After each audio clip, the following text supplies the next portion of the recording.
Les poissons pourront maintenant remonter tranquillement le cours du Cher et les kayakistes pourront eux descendre sportivement les aménagements de l'île Balzac. 190 mètres de long, dont 25 mètres de parcours sportif, 10 à 12 mètres de large, il y aura de la place pour tout le monde. Tout baigne dans ce projet? Pas vraiment, les écologistes trouvent à y redire. Ce n'est pas une opération de rétablissement de la continuité écologique de la rivière du Cher. La passe à poissons qui est prévue n'est pas un équipement suffisant pour permettre aux migrateurs de remonter jusqu'aux frayères dans le Cher. Donc cet équipement, en dehors de son usage sportif, ne résout pas les problèmes écologiques de la rivière. Il est vrai que le Cher dans sa partie tourangelle n'a plus l'air vraiment naturel, mais cette polémique semble bien stérile aux yeux des initiateurs de ce projet. Il ne faut pas faire des polémiques pour faire de la polémique.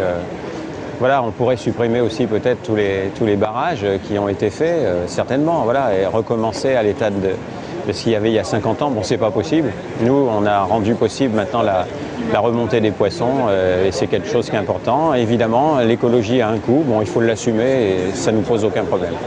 4,7 millions d'euros, voici le coût des aménagements dont près de 3 millions sont pris en charge par l'État. Le résultat semble à la hauteur des dépenses puisque le Cher sera au chômage seulement 3 semaines au lieu de 4 mois auparavant.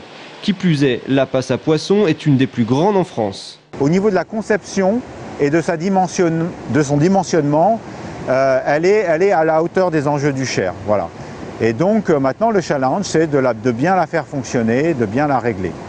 Mais elle est dimensionnée pour que tous les poissons puissent l'utiliser. Il n'y aura pas que les poissons puisque Tours accueillera cet été le championnat de France de canoë-kayak vitesse.